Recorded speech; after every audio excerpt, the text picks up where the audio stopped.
আমাদের ডিভোর্স কি আজই হয়ে যাবে? পরশ মায়ের এটাই ইচ্ছে, ও তোমার কোনো ইচ্ছে নেই? আর একটু যদি তুমি ভেবে দেখতে অবনী, আমি কতবার বলবো মা আমার সন্তান দেখতে চান? আমাদের বিয়ে হয়েছে এই 4 বছর, অনেক ডক্টর আমরা দেখিয়েছি, সবার এক কথা তুমি কোনো দিন মা হতে পারবে না। এখন তুমি বলো আমি কি করতে পারি? আমাদের 2 বছরের ভালোবাসা আর 4 বছরের সংসার তুমি এত তাড়াতাড়ি শেষ করে দিতে চাও? আমি অপেক্ষা করেছি তোমার আমার ভালোবাসার কথা চিন্তা করে, কিন্তু মাকে আমি কথা দিয়েছি তাকে তার শেষ ইচ্ছে পূরণ করতে দেব। এই বলেই পরশ গটক করে ঘর থেকে বেরিয়ে গেল। আমি ধপ করে বসে পড়লাম বিছানায়, দুচোখ বেয়ে অঝরে জল গড়িয়ে পড়ছে, বাদ মানছে না কিছুতেই আমার। আর পরশের প্রথম দেখা একটা শপিং মলে।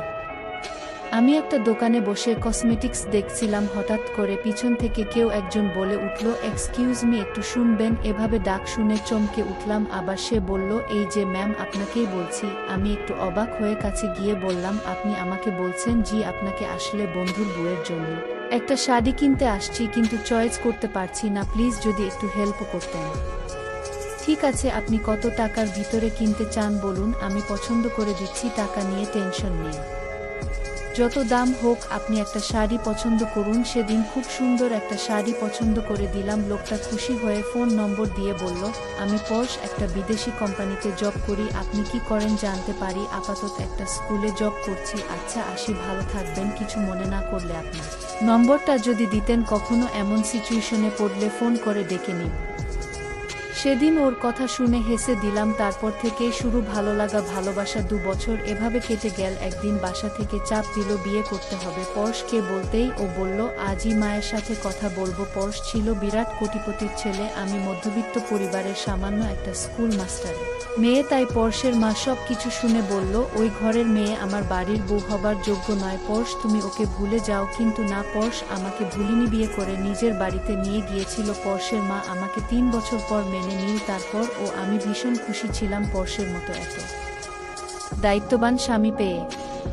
কিন্তু আজ পরশ মায়ের কথা রাখতে আমাকে ডিভোর্স দিতে প্রস্তুত। আমি কোনো দিন মা হতে পারবো না, এটাই আমার অপরাধ। তাই পরশ ঠিক করেছে আগের বারের ভুলটা শুধরে মায়ের বাধ্য সন্তান হতে। আমাদের ডিভোর্সটা হয়ে গেল। আমি শেষ পর্যন্ত স্থির ছিলাম, একটুও কাঁদিনি। চোখ দুটি বড্ড শান্ত ছিল। পরশের মুখে ছিল বিজয়ের হাসি, হয়তো বাবা হবার স্বপ্ন ওকে নতুন করে বাঁচতে শেখাচ্ছিল। কেটে গেল 5 বছর। লোক মুখে শুনেছিলাম পরশ নিজের কাজিনকে বিয়ে করে বেশ সুখেই আছে। ও সুখে থাকুক, সেইটাই চেয়েছিলাম সব সময়। অবনী, আমার শার্ট কোথায়? জলদি দাও, অফিসের জরুরি মিটিং আছে। এই নাও, তোমার চোখের সামনেই ছিল। আচ্ছা ফারহান, তুমি সব সময় কাছাকাছি, সব কিছু থাকতে ও আমাকে ডাকো কেন? তুমি জানো না তোমার মেয়েকে সামলাতে গিয়ে আমি হিমশিম খাই। ডাকি কারণ আমার লক্ষ্মী বুটাকে না দেখে বাইরে যেতে ইচ্ছে করে না। হয়েছে হয়েছে, আর আহ্লাদ করতে হবে না।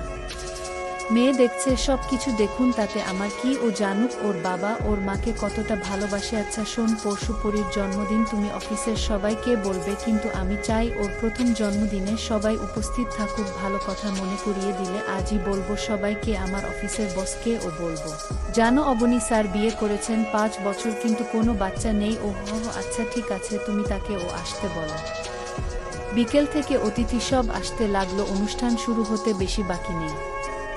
হঠাৎ করে একটা পরিচিত মুখের দিকে দৃষ্টি আটকে গেল। পরশ, দীর্ঘ 5 বছর পর দেখা। পরশ ও আমাকে দেখে চমকে গেল। কারো বুঝতে বাকি নেই কে কোথায় এসে দাঁড়িয়েছে। পরশ আমাকে দেখে ঘামতে শুরু করেছে, হিসেব মিলাতে ব্যস্ত। পরীকে আমার তো কোনো দিন মা হবার কথা ছিল না, তাহলে এই সন্তান ত্যাগ। পর্ব 1। ধন্যবাদ আপনাকে। সাবস্ক্রাইব নাও।